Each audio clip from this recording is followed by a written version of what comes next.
Hello everyone, Terry Fang here. Here we are at week 2 of Rush to No Limit. Um, let's just get it started at where we left off last week, which is also the second part of the No Limit 25 Rush Poker Foreign. So, without further ado, let's get started. Pretty much it's a lot of votes. Table 1, table 2, and table 3, I think leading or check calling are both fine, but I actually like leading here. It sort of defines your hand more easily. So here I would like to pause and talk about this Jack Queen offsuit hand. Uh, if if this is a spot where in six max it's probably a very good spot to squeeze because the third guy, the second guy who flats, this guy JH12547. Usually when the third guy flats there, he's almost never ever has a really strong hand, and therefore it'll be a perfect spot for you to put a squeeze here and expect a lot of votes. Unless the prefab raiser is very tight, or the the first guy who flats is really um, tricky and sneaky, who likes to flat with monster hands. But if it's a guy who plays really straightforward or fairly straightforward, then I think it will be a perfect spot for you to put a squeeze here. However, it's not so much is the case in foreign, especially in Rush, because like I said in the previous videos, people who open from early position generally has very tight open range, and you should assume that they open very tight range, especially they are unknown to you. So, um, so um, under that assumption, we should definitely just give up hands that don't play quite well against their tight range. For example, Jack Queen offsuit or King Jack offsuit. King Queen offsuit is really close in this spot, in my opinion. But I would totally just let Queen Jack offsuit go. I would much rather call with hands like 19 suited or 7-8 suited or pocket pairs, rather than hands that can easily get dominated later on the street against early position open. So hopefully I fold here. Let's see. So I fold, and 7-8 suited that can be open. I think that's pretty standard. And I suited folds to me from the middle position, and that can also be open too. Here I would also like to talk about opening uh, medium strength hands from medium position. Um, from my experience and observation, if you would like to get more votes when you are opening a mediocre strength hands like NI suited, um, I highly suggest you that you wait a little bit before you make the raise, because like I said in the previous video, when I do when I do get dealt hands like ace 3 offsuit or like ace racks or suited connectors from the cutoff or from the hijack or from the button, I usually wait a little bit and see if it's likely to fold to me for me to open and still in that position.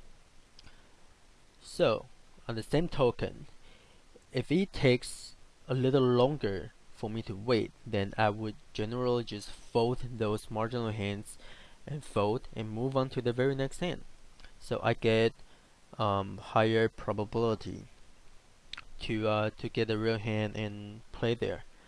So you guys should definitely take a advantage of rush poker mindset where people don't really like to wait, especially when they are in a steal position or when they are in a small blind. Especially when they have hands that are playable or stealable, but not strong enough to defend the race. So if you want to steal from middle position, like 19 suited or 8-9 suited in this specific case, then I highly suggest you wait a little bit, let the time bank kicks in. So the guys behind you, they will be like, oh, okay, well this guy has a hand and he's taking a little longer to raise. Therefore, it would be better if I just fold and move on to the very next hand. So I'm pretty sure this type of concept was mentioned from other Rush videos. I haven't watched any of those, but I'm pretty sure other instructors may have or may not have talked about this before. So let's see what happens. I opened, get a call, and this is a pretty standard c-bet.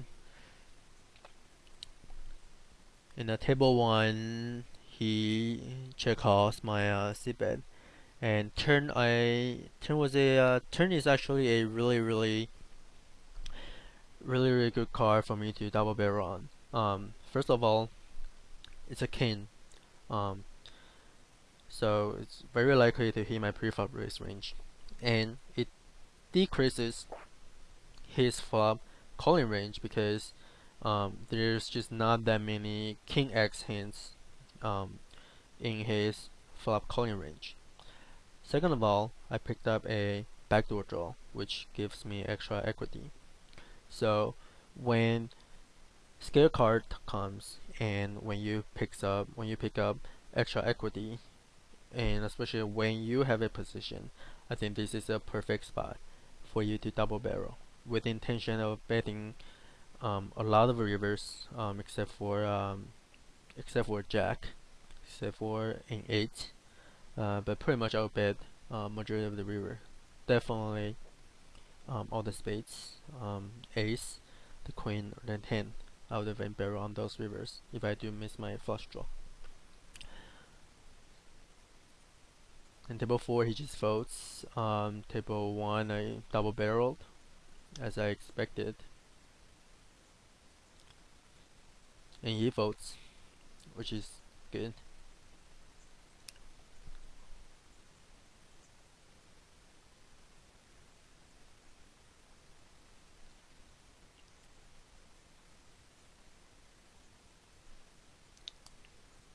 And table 1 is pretty standard, flat.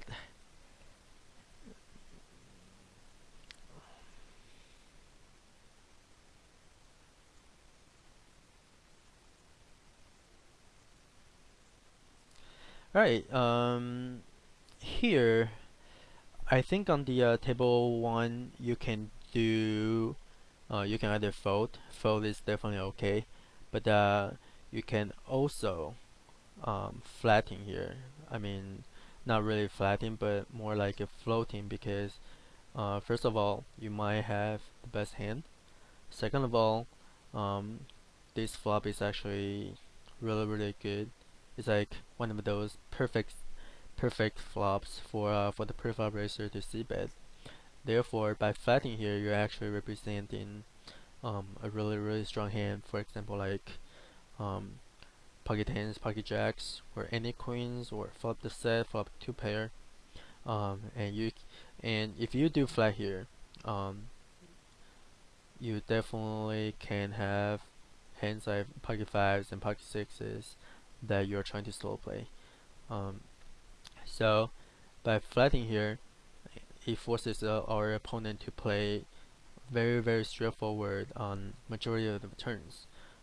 Therefore, I think folding is good. Um, Folding is definitely not a problem because it's zero equity, and there's nothing wrong with folding your fourth pair on this flop. Second of all, you can flat. By flatting, you're hoping we are forcing our opponent to play straightforward on majority of the turns because the board is so dry, and our opponent wouldn't expect us to call his c-bet without any piece of the board. Okay, so let's see what I did. I flatted.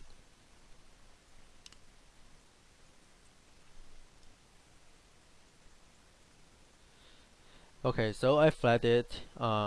So in his point of view, in his position, my perceived range should be fairly strong, like 7-8 offsuit or 7-8 suited, flopped fives, flopped set of sixes, or even queens, ace queen, king queen, queen jack, and then some middle pocket pairs like nines and tens and jacks. However, on this turn, he doesn't really shut down. Therefore, he's just pretty much never bluffing here. Even if he does, it's bluffing. He's bluffing with the hands that have um, equity against our pocket fours. For example, like ace four suited of hearts, ace three of hearts, ace king of hearts, ace jack of hearts, or even 7-8 of hearts. There is so many hands that he's semi-bluffing with that has really good equity against us, and it will be very hard for us to call um, pretty much all the river except for four, except for non-heart 3. So I think this turn is just very easy fold. And on table 3, I check raise with the flopped top trips with the OK kicker, and our fish opponent who didn't buy in 100 BB flats. And on this turn, I think this is really just standard to c-bet here because we need to charge his straight draws or flush draws or middle pair like ace jack or jack 10, jack 9, stuff like that. And by raising here, it's actually very hard for him to continue without a flush or without a jack plus a flush draw or a straight draw with a flush draw. So let's see what he does.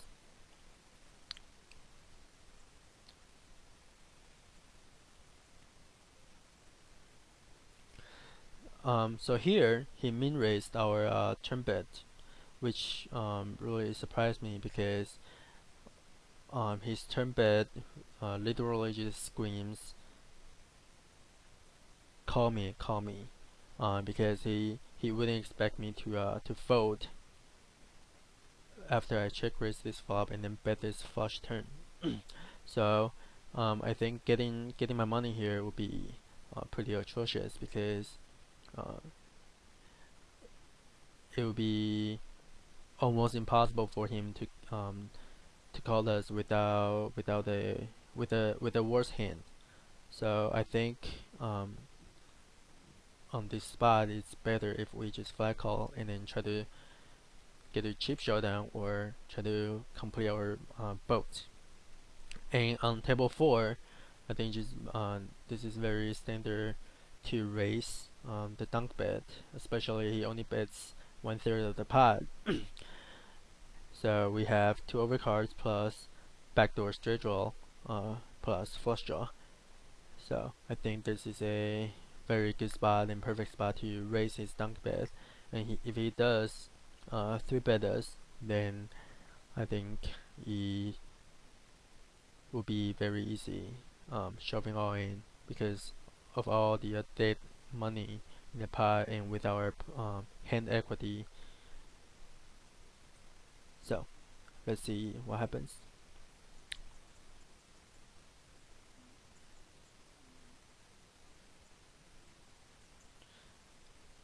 Okay, so um, on this turn I made a very interesting race, which I really didn't expect. Now that I look at it, um, I think, wow, I really don't know what to say. I have no idea why I made that race. Um, I think I was trying to represent the sets by trying to fold out his like ace queen, king queen, or even like aces type of hand. So I was being very creative. I hope you guys don't copy this play unless you have a read on the opponent. This is actually really risky, though it looks strong. However, if you are readless against your opponent and you don't know if he's capable of folding your top pair or his overpair, don't try this at home. Okay, so I would say in this spot it's definitely a mistake made by me because it's definitely a fancy play syndrome against unknown, which is not good and it's very spewy. So don't try this at home without read. And table 3, we called his min raise on the turn. So at this point, our opponent shouldn't expect us to fold on the river because there's already $16 in the pot and he's only got $12 left. And we check raise the turn. We check raise the flop and bet called the turn. So he should assume that we have a very strong range of hands. Minimum would be at least like strong jack or queen or even a flush. So if he's betting here when he doesn't expect us to fold our top range of the hands, then therefore we should fold in this spot, and that's what happens. So um, I fold the king queen, which is standard, and table number 4 we raise his dunk bet and he folds. So turns out that my fancy play syndrome on table 1 worked out, which is good. Definitely worth a note on this opponent.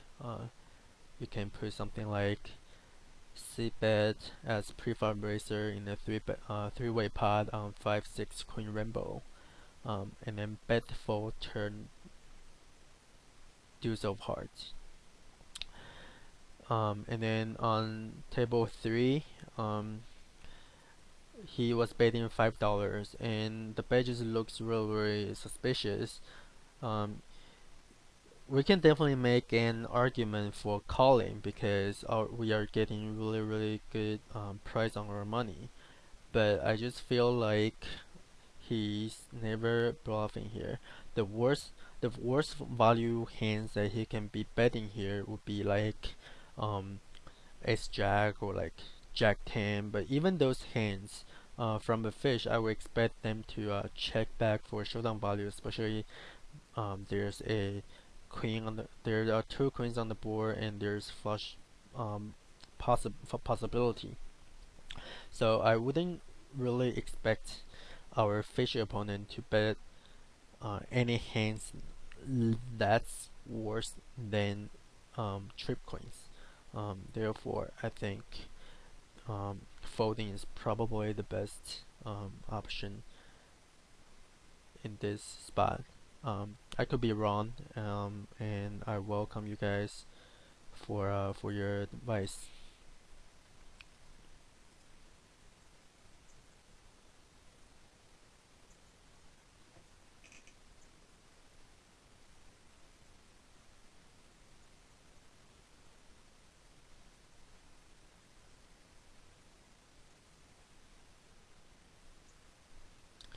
Table 2 will be easy flat. He does flat. Alright, here, table 4, we picked up pocket queens facing under the gun plus 1's min raise. Remember what I said in the previous video, where when people min raise pre-flop, they usually don't have anything strong. So you should really try your best to re-ISO the min raise opening or the min raise fish. And plus, we are close to roughly around 180 BB deep, and he's being out of position. So if we squeeze here, I mean not squeeze, but we 3-bet here, we are forcing him to play very straightforward against us because we are really deep and it's folding, and we 3-bet him on the button against his under the gun plus 1 open. So it would be easier to define where we are and where our opponent is by re-raising his min raise here.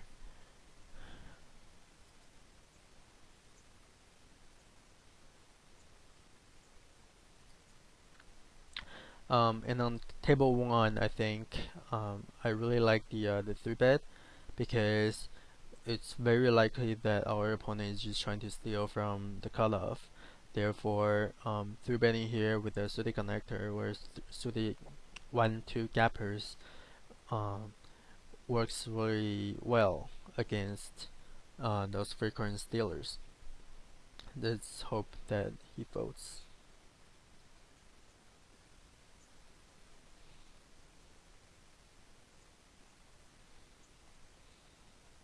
And he calls and we flop top pair, which is really good.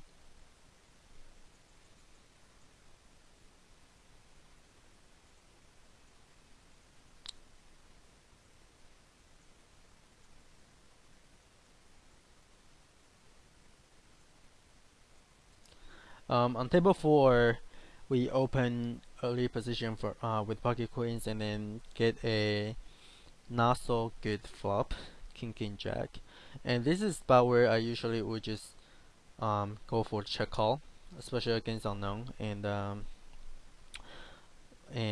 our opponent is actually really deep too. So if we c-bet here, we are really getting called by worse. The worst hands that we can get called by would probably be like ace jack, or like queen 10, which is small percentage of the possible holdings, as we are holding 2 queens already. And queen jack also not very possible because we have 2 queens. So with those hands, there are just not that many hands worse than us that will call our c-bet.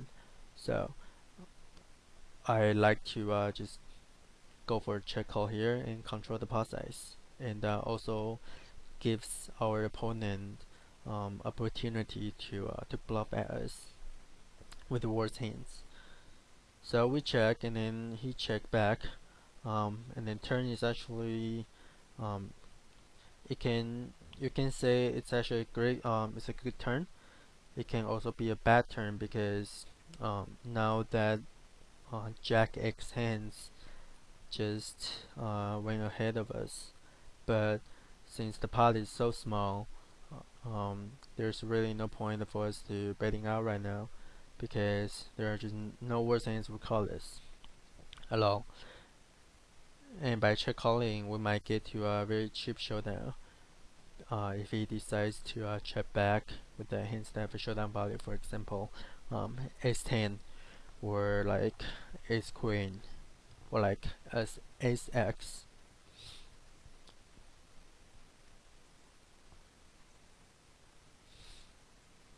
And we check out. River is actually obviously very good.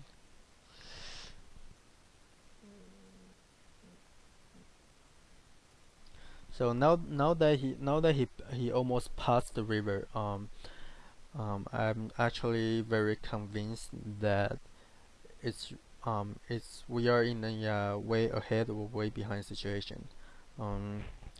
our opponents can definitely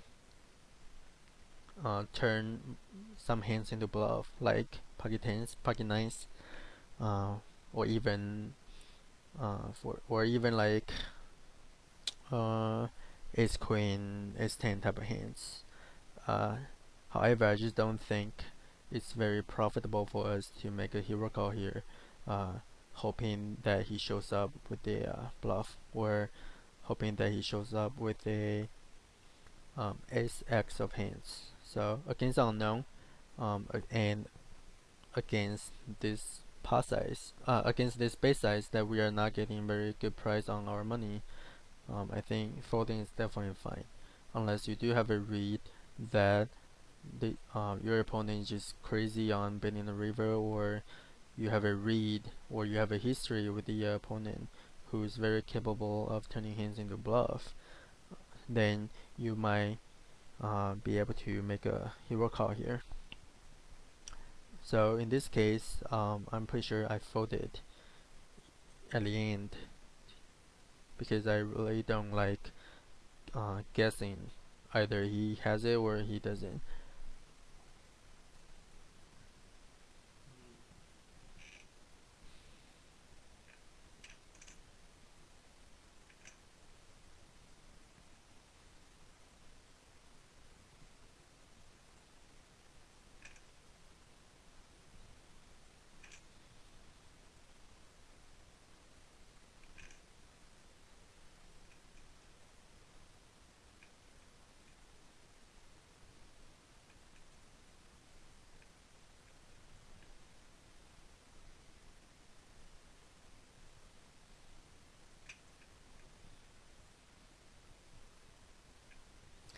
Table 1 is very standard open, and we took it down.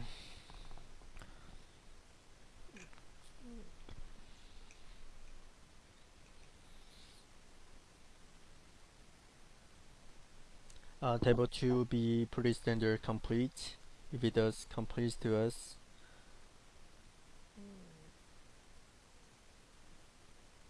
And table 3, standard c-bet, and expect our opponent to play very straightforward against us, because ace king 9 just hits our preflop on the under the gun raise range.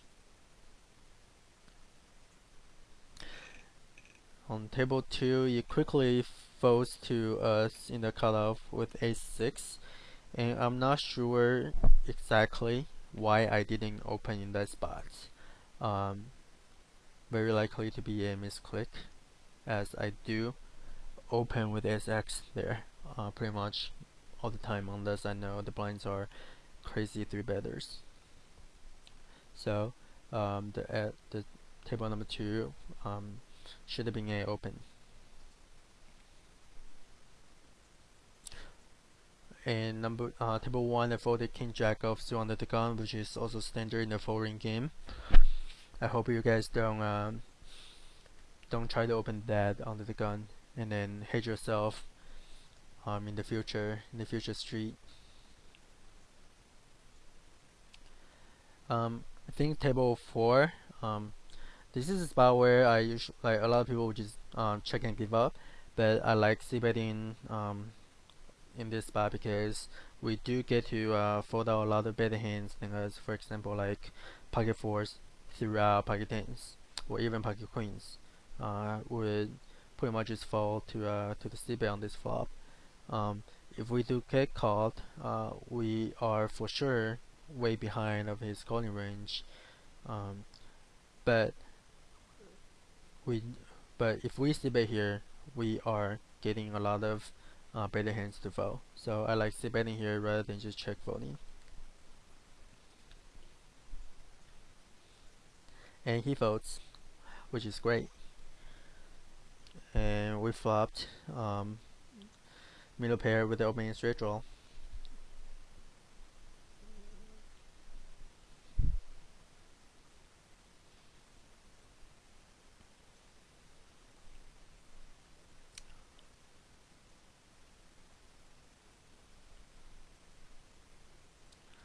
Alright, here on table 1, we are facing a middle position open who min raised I don't know if it's a fish or a regular, but he min raised. Therefore, it usually doesn't represent a strong range of hands, and we have a hand that plays really well, heads up and also in position. So in order to increase my chance of winning the pot, either pre-flop or post-flop, I decided to re-raise isolate this guy. So I get to play heads up against him with a fairly strong range in position. And S King is just a table number 3 S Queen is just a very standard open. And hopefully the King Jack offsuit on table 4. Hopefully I folded against under the gun open.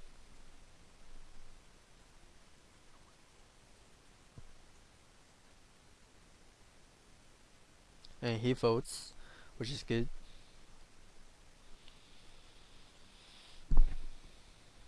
And table 4, just pretty easy, open.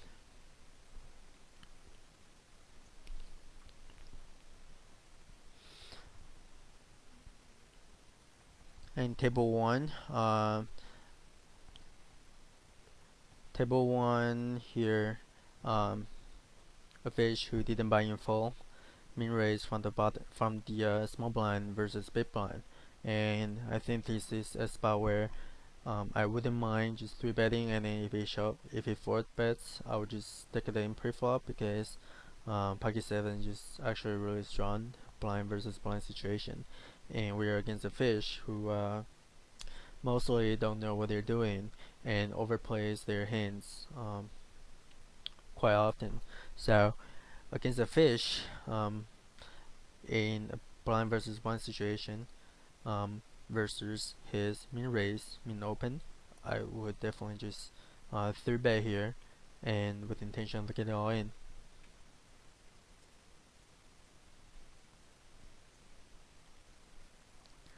He folds, which is very good.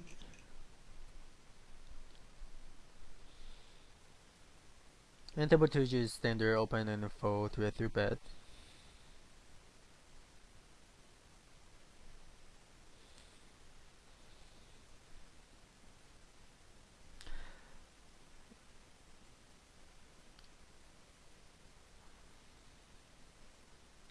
And I think table 3, Kune suited.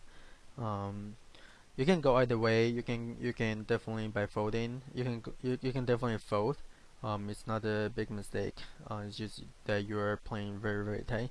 But I think Queen suited is good enough for us to defend in position and then play post flop because our hand does have high card value and straight possibility and flush possibility.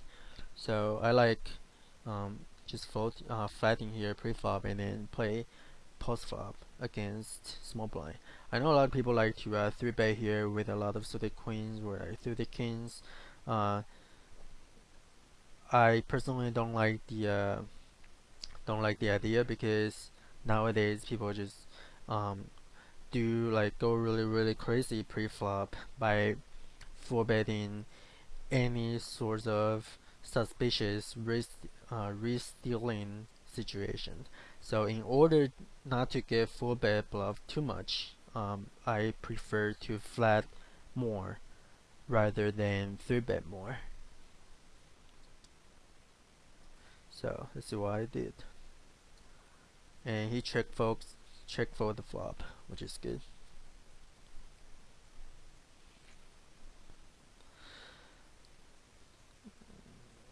Table 4 is really standard, bet calling against a short stack.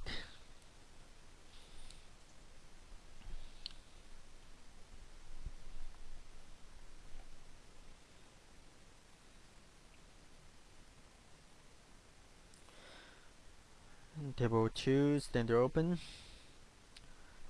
Table 3, water weight. And he folds to us, and just go ahead and open.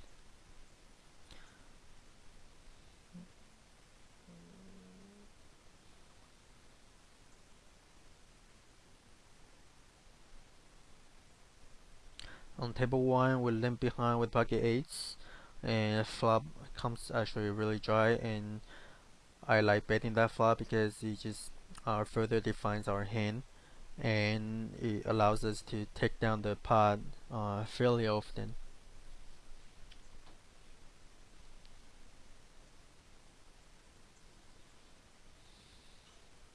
On table 4, I'm pretty sure there was a misclick by folding pocket ace there. Um, this is also one of the downsides for playing rush poker, because when you can get into the zone, when you developed a rhythm with the quick fold button, sometimes you just hit a lot of the quick folds, and without noticing that you actually have a playable hand, and you just um, very happily keep hitting the button, and sometimes you would fold, like for example pocket eights.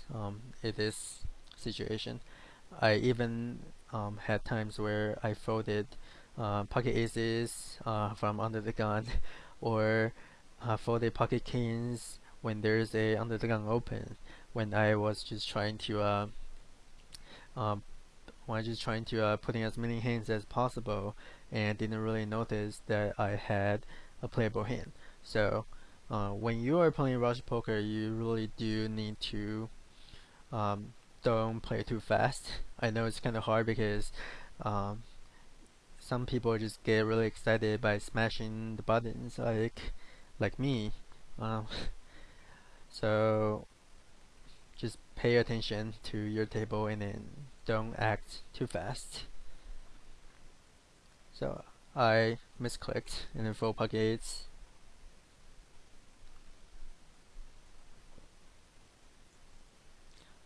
Table 2 standard fold.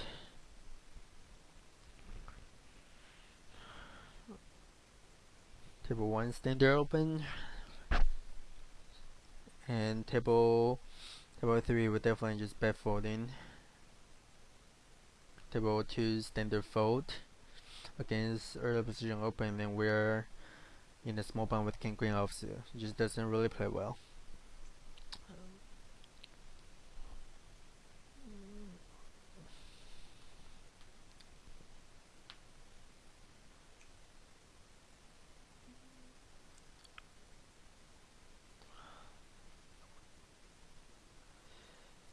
Okay, so on table 4, I think the flop is very standard c-bet, and once it calls the flop, it really doesn't say much about where we stand, because our opponents can definitely have a lot of floating in his range, and he can also be calling with a lot of hands that are worth to us. For example, pocket nines, pocket fives, pocket sixes, pocket sevens, pocket eights, pocket tens, even 5-6. If he's the type of guy who likes to call with the connectors. So there are actually a lot of hands that are worse than us, that call the flop. So I think this turn, it will further define our hand if we um, double barrel here, because if we checks if we check on this turn, it actually turn our hand sort of face up, and our opponent, um, if you're facing a more aggressive opponent, by checking this turn with your pocket jacks, you're actually turning your hand face up, and it's really easy for our opponent basically just to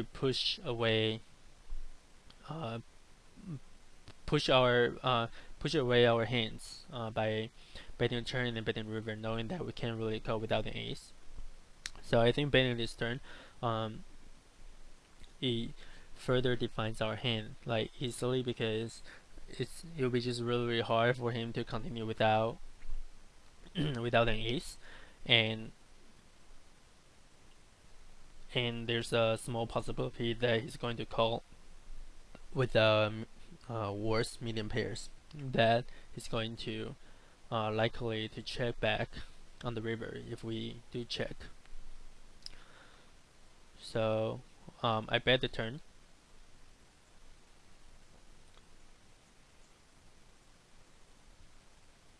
and then he calls again. So at this point, I really don't expect him to bet the river without an ace or without a set. And I would expect him to check back with hands that have a lot of showdown value, like pocket 8s or pocket 9s, even pocket 10s. So on this river, we're definitely check folding. We are not check calling, or we are not check raising. So let's see what he does and what I did.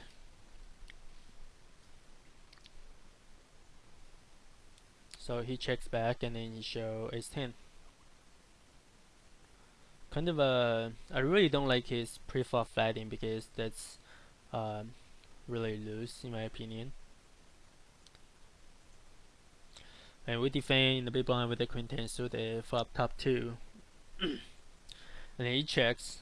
Usually when people check this flop, they don't have anything, so we can just be very positive that we have the best hand. So we need to bet and then charge draws, and then get called by worse hands.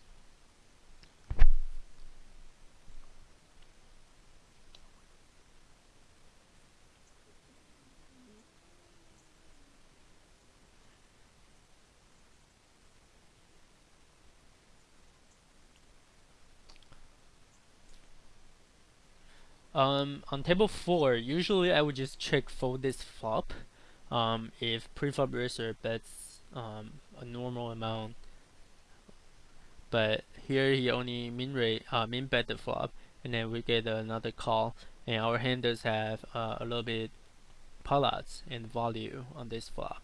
For example, we have a gut shot possibility. We can also hit a 5 on the turn and turn out to be the best hand. So with the money that with the product that we're getting on our money, I think the flop call is actually okay. And on table 2, I chose to flat call pre with pocket jacks, which is really standard, and this is just not a very good flop for our hand. So I'll just check back if he checks and fold if he bets.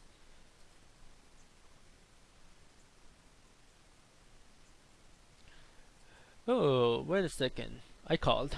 That's very interesting and really weird. I don't know why I call that flop. Maybe I was trying to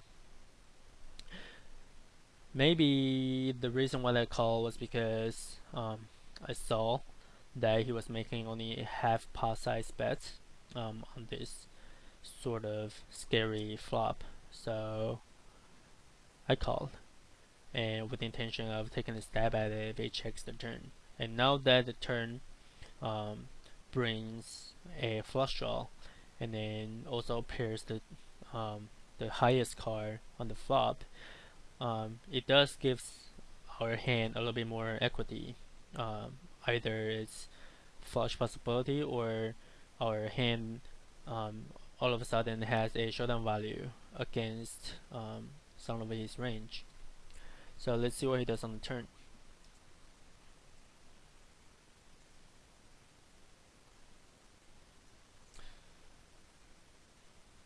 So he checks. So soon as he checks this turn, we can immediately know that our it's likely that we might have we might have the best hand at the moment.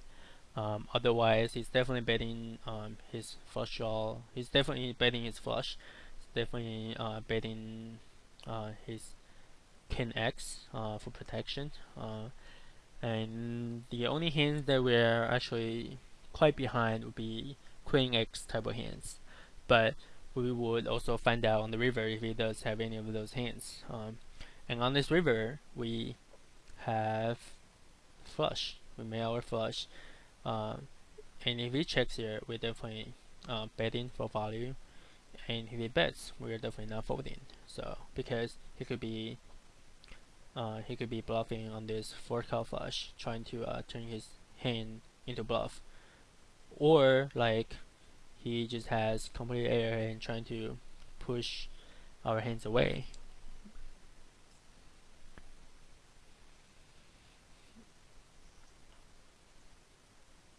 So he checks. So and this will be a very standard c-bet here. Table number 3 is pretty standard defend, in my opinion. Some people like to 3-bet there. I think it's not quite a good idea. I like flatting with those ace, suited aces hands, big blind versus small blind still.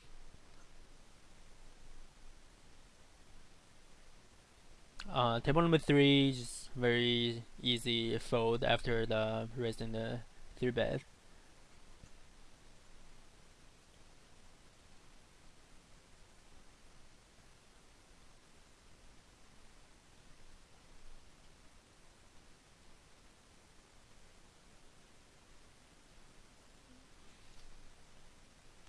So on table 4, like I said, usually when preflop raiser checks this type of middle lane flop, it generally means that he doesn't have any piece of it, and it's very likely that he's check folding. So the only concern for us would be the guy in the small blind, but since we have position against him, we don't really need to worry about getting bluff raised by the small blind.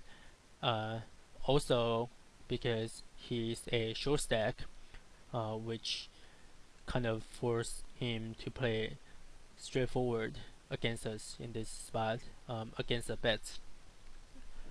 So here I chose to bet my pocket fours with the intention of folding to small blinds raise, and I would also expect our pre-flop raiser to fold nearly 90% or 95% of the time after he checks his flop in the three-way pot, and I will also expect our small blind to play very honest against us, since he's very short stack and he has a guy behind him, which is the pre-flop raiser. So from his point of view, he should be playing like super straightforward.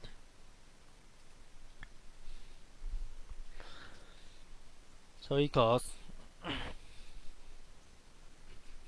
and surprisingly, our pre-flop raiser also called does c-bet, also call my bet after checking the flop and after the small blind calls. At this point, it's actually really hard for us to assign our opponent a pre-flop raiser opponent the range. It's actually pretty easy for us to assign small blind the range. He can have 10x, he can have flush draw, he can have flopped set and slow playing right now. You can also have a middle pair. But however, for the early position open pre-flop raiser, I'll be very surprised if he doesn't c-bet with 2 overcards with a flush draw, because this is just like a perfect flop for him to c-bet with hands that have a equity. So, and then I would also expect him to c-bet with a lot of overpairs with the intention of calling small blinds check raise all in. So I really have no idea what he check call here. It's really weird. So on this turn, we're definitely giving up.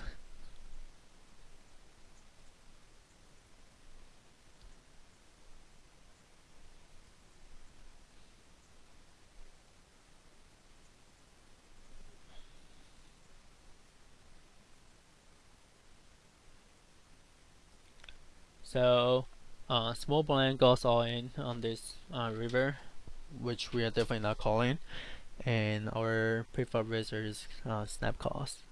Kind of surprised to I'm curious to see what he has here. And on table number 3, we have pocket jacks. It flopped, came down 3-4-7 2 diamonds, and we have no diamonds. Notice though that in a 6 max, we are almost never folding pocket jacks here. However, in a foreign game, I think this would be a clear fold, because first of all, we open under the gun +1, so our hand looks to be very strong, and it was a 3-way pot, and the first guy who flat pre raised on this not so coordinated board, when there's a guy behind him left to act, and he should also assume that my range is very strong, given that we open from under the gun +1, and we c-bet into 2 people out of position. Therefore, I think our pocket jacks is just completely smoked by his racing range here. Even if he doesn't have hands, even if he doesn't have any made hands yet, he does have hands that have a huge equity against our pocket jacks. For example, he could have ace king of diamonds, he could have ace queen of diamonds, he could have a set, he could have a flopped straight, he could have king queen of diamond, he could have ace 5 of diamond. He could have a lot of hands that we are just completely toast, or hands that we are just flipping against. So either way, we are not doing well against his racing range, unless he's a completely maniac who just goes crazy and then all of a sudden wants to bluff on this flop, which I don't think he is. So I think folding here would be the most plus EV option. Then calling or shoving. Shoving is just really, really bad.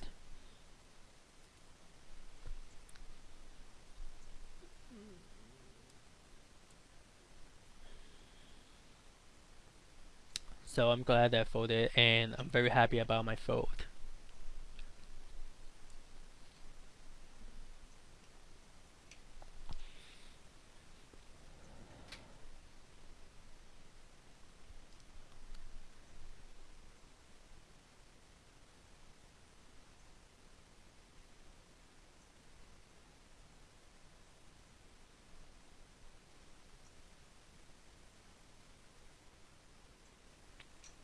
Table 1 I flatted under the guns, ace queen, open with ace queen, which is pretty standard in my opinion.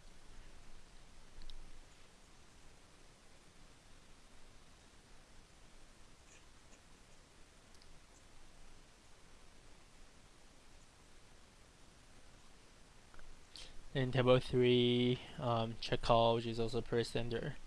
Now that he checks back the turn, we're definitely evaluating our top pair on the river, because we can definitely get a lot of worse calls like middle pair, hoping that we had a missed flush draw.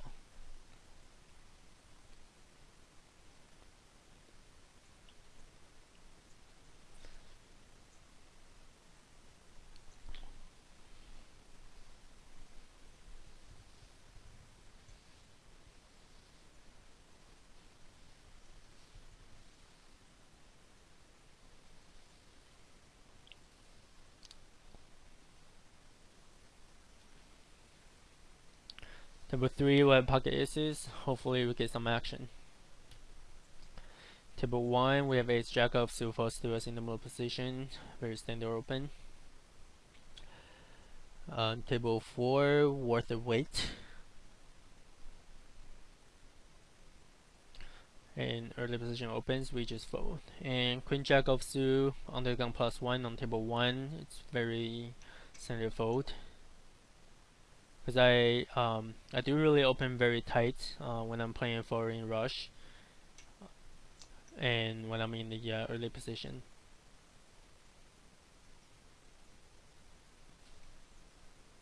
Table 4 here I 3-bet the cutoff open, because usually when I see people who make this funny goofy raise size, I just assume that he's one of the fish or guys that like to make funny amount and doesn't really know what they're doing. Plus, our hand does play pretty well against his prefab range. So I 3-bet. Hopefully, we take it down.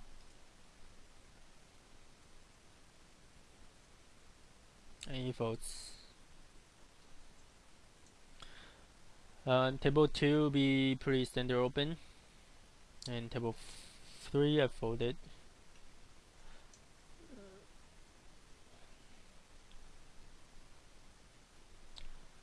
We have aces on table 1. Hopefully we have action this time. Okay, sweet. Middle position MP1 opens, and I like to just squeeze here. So, and because the reason why I like to just not squeezing, but I mean 3-betting here is because this guy full stack opens fairly early position. So I would just assume that he has strong range of hands. That's and some of them are like strong enough to defend my 3-bet. For example, like ace queen suited, ace king, or a lot of my middle pocket pairs like pocket nines or pocket tens. And another reason why I don't like flatting to set up a trap is because if you do flat here, you're giving you're giving you're giving people behind you very good price on their hands like pocket fives or like 5-6 suited, right? 7-8 suited or SX suited. So once you flat here, you're setting yourself up for very good opportunity for other people to bust your aces. So if you do want to flat, you need to know if you should fold at some point or the other during the hand. You certainly shouldn't go too crazy with your aces in the multi-way pot, especially in the foreign game. So if I were in, for example, the big blind or the small blind, then I think it might be better, not necessarily better, but I mean it would be a good option to flat call pre. And table 2 is standard open, table 3 is standard open.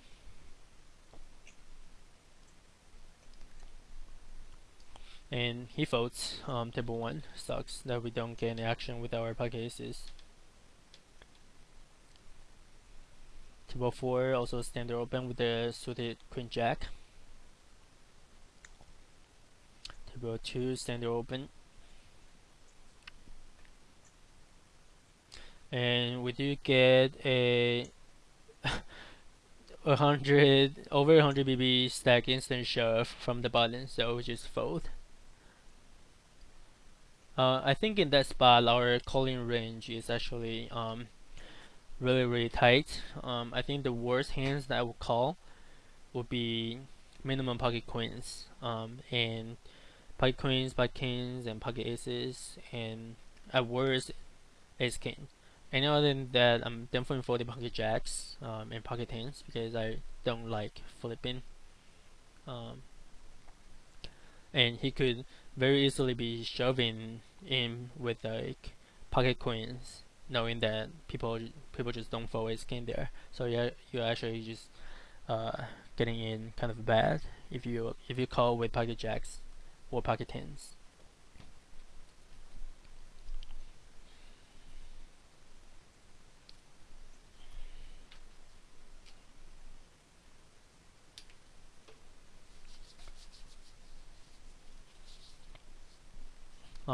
Table 4 worth of weight. Now that 2 people called, I think 19 suited it's definitely worth a call on the button, and it plays really well in the multi-way pot. And table 2, I just I think it's just very easy. Put them all in because he's short stack.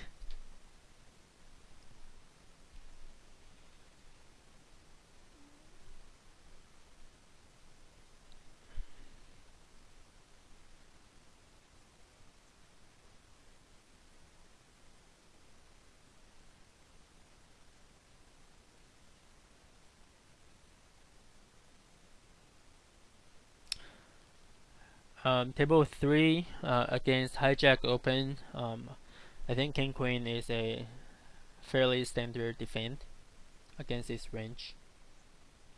Obviously flop doesn't come well, so we just have to check and give up.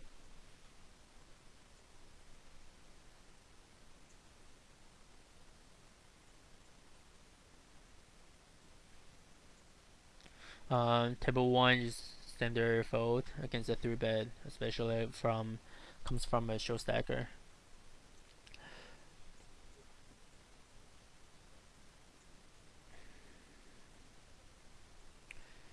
Table 1 standard open, and table 4 we defend our king queen.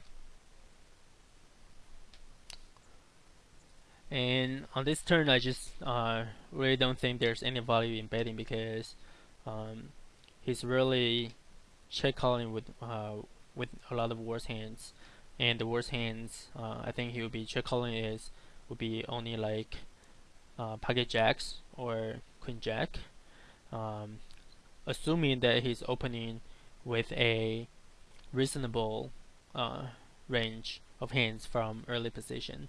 So I think betting the turn kind of sucks because we just rarely get called by worse hands, and if we get check raise, it would be very awkward and very tough spot for us because we wouldn't know what to do with our top pair in the second kicker. So on this turn, I generally just like to check back, and then bet the river if he checks, and call if he bets majority of the river. But certainly this river is just not very good for us because if he does bet this river, the hands that he value bets with definitely has us crushed. For example, like queen jack, ace queen, ace king, overpair that he wanted to go for a check raise on the turn. So if he bets this river, I would definitely just fold, unless I have a specific read against this guy combat 503. Otherwise, I think river should be a fold against a reasonable early position open range.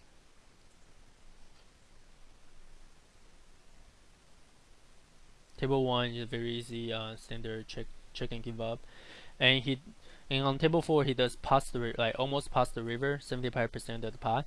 Um, so like I said earlier, we do have a top pair and a very good kicker, but as soon as we look at his preflop range, assuming he has a reasonable hand range, and the value hands that he's betting this river with, just completely like way ahead of our king queen. Because pocket jacks also gets there, pocket tens, he was slow playing, ace queen, he's definitely betting for value. Overpair is betting for value, ace king is definitely betting for value. So let's assume that he has a reasonable middle position 1 open range. Let's just assume that he opens with ace jack suited plus, and then king jack suited plus, overpair like pocket ace all throughout pocket aces, and against that hand range, our king queen on this board just doesn't do very well. So here I think hopefully I fold. It's definitely not easy, but if you look at it more closely and then think twice before you click the call button, it's actually, in my opinion, I think it would be a pretty good fold, even though it's kind of hard. Who likes to fold top pair, right? I don't. I know you don't either.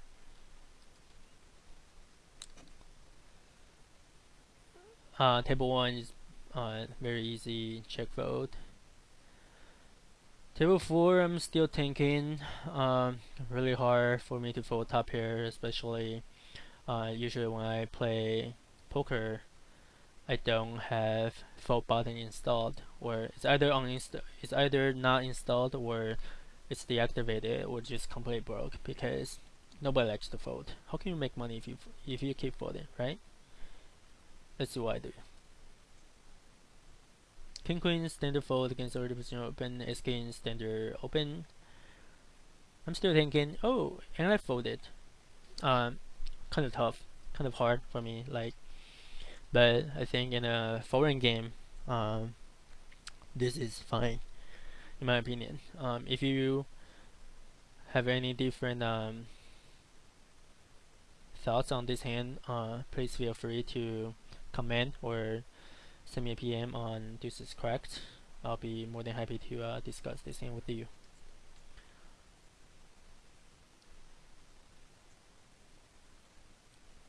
Hopefully I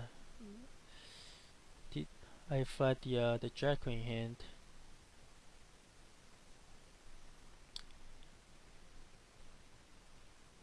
And pocket jacks is very standard open.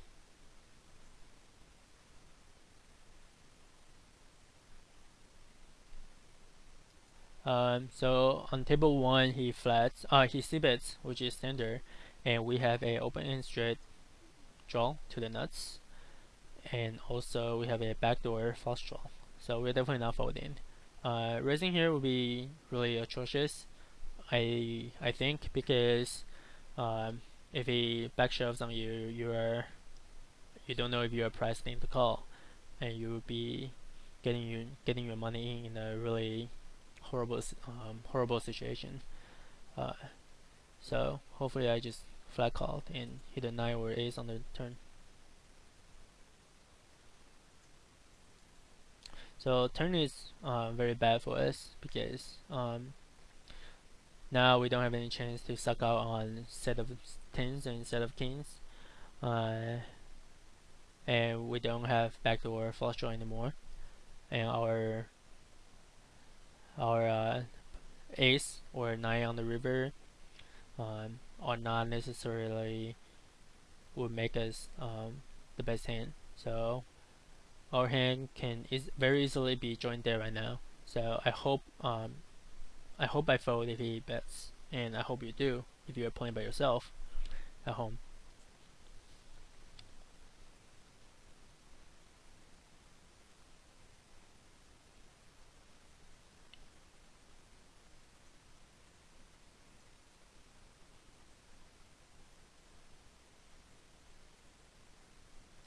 So he checks this turn, which surprised me.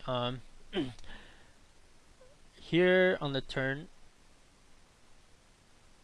I'm definitely you can go either way. You can check back and take a free card, or you can also bet the turn, hoping that he folds some better hands than us, like Ace Queen or Ace Jack, or even like Pocket Nice. I think you can go either way. You can take free card, or you can try to bet and then bet him off the better hands.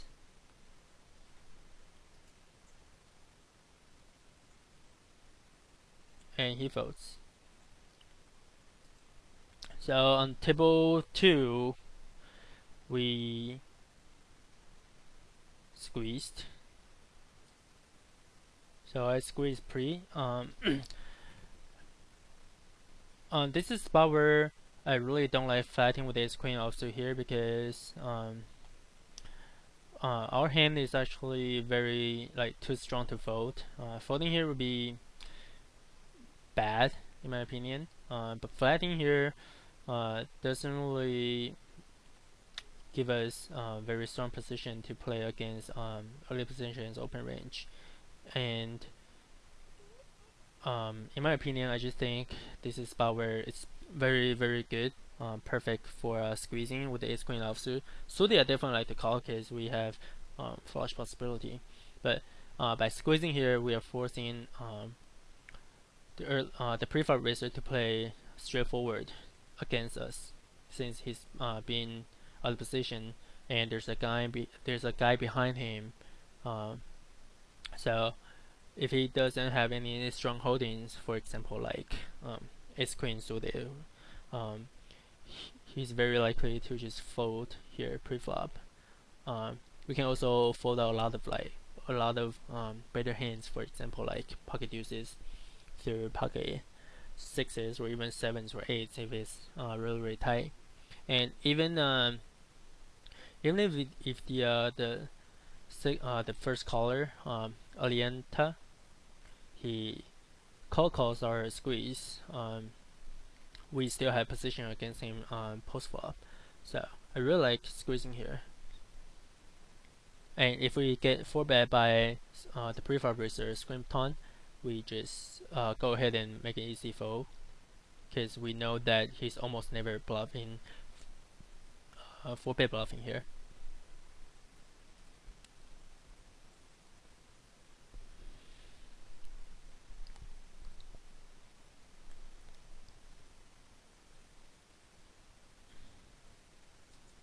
And he calls, kind of surprised me. So as soon as he calls, we can easily assign him a range of like solo play aces, kings, or middle pocket pairs like pocket nines, pocket tens, pocket jacks, pocket queens, and even ace king is also a possibility. So against those hands, we're definitely behind. But since this king high board hits our preflop squeezing range just so much, that I think c-betting here will work majority of the time. And it forces him to play very straightforward against us being out of position in the 3-bet pot on the king high board. So if we check raise or check call, we're definitely folding unless we improve on the turn. And if he folds, that's good.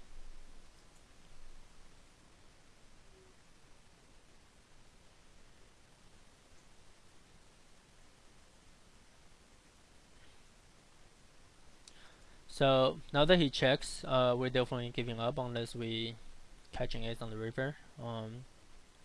There's not much to say about the turn. If he checks, we're definitely checking back. On the table 4 here, there's a guy who opened from middle position, late middle position, with a min raise, and this goes back to one of the points I made in the previous videos, where if you see a guy who min raise, he usually doesn't have a strong range. Therefore, you should be 3-betting, re-ISO him either with the hands that have value or a complete bluff. So I 3-bet with king queen.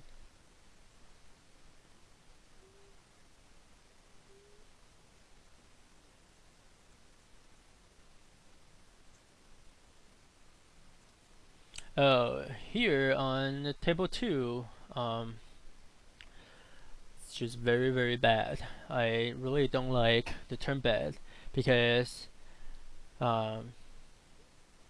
one, he's only got $18.50 behind. The pot is already close to $14. After he calls the flop, it's nearly impossible for him to give up the turn when he only has this much left. So I really dislike my bet on the turn. Really spewy. I think it's probably because toward the end of the session and toward the end of the video, so my fancy play syndrome just started to kick in, which is certainly not good. Highly recommend that you guys don't do what I do, but do as I say, not as I do. And here on the table 4, we flop top his pair with a backdoor straight draw and a flush draw with a second kicker. We're definitely c-betting here.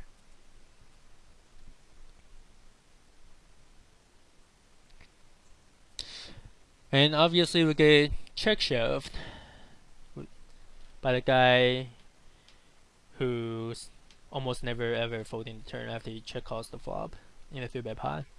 So I made a huge mistake here. So now that you guys see that I made a mistake, so don't repeat my mistake when you are playing at home.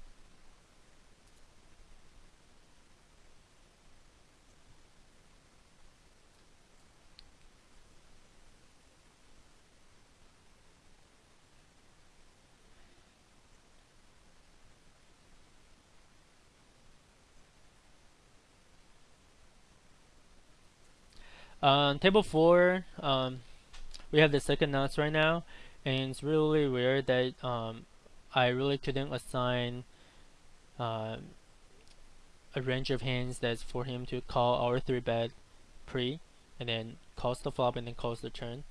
He can easily have any queen X, for example, like queen 9 diamond, queen 9 and then 9 of diamond, or 10 jack, ace 10 with the ace of diamond, or he can have pocket jacks. There's just a lot of hands that he can continue on the flop and on the turn that has a little bit or somewhat equity against our king queen with the king of diamond. So on this river, I think I'm definitely not betting, because if we bet, it's very hard for us to get called by worse. It's very hard for him to call with hands like 8-9 with the 8 of diamond, or like 9-10 with 9 of diamond. But if we get shoved on, it's really crappy. So I think by checking here, we give him an opportunity to bluff at us with hands that he decided to turn to bluff. Or if he does have ace of diamond, we save ourselves a bet. So I like check calling here.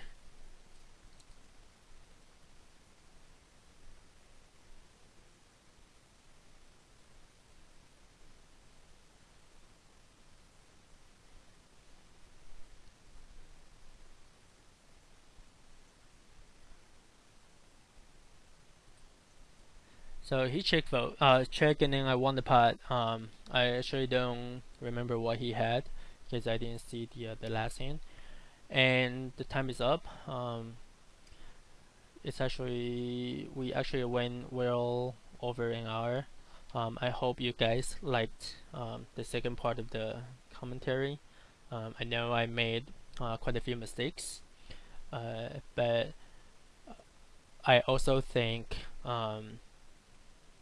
that it's good that I look back my previous session and then see how horrible I played, and be able to find out what mistakes I made and be honest with myself.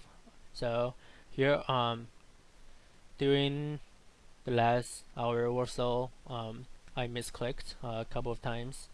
That's one of the rush poker mindset. One of the downsides when you play rush poker, and when you just get into the zone by smashing after you developed rhythm with the button, so you just sort of keep smashing the button, and the fancy play syndrome, which certainly is not good when you're playing rush poker. I made a couple of mistakes in this video, and I'm honest. So do as I say, not as I do. I'll see you guys next week.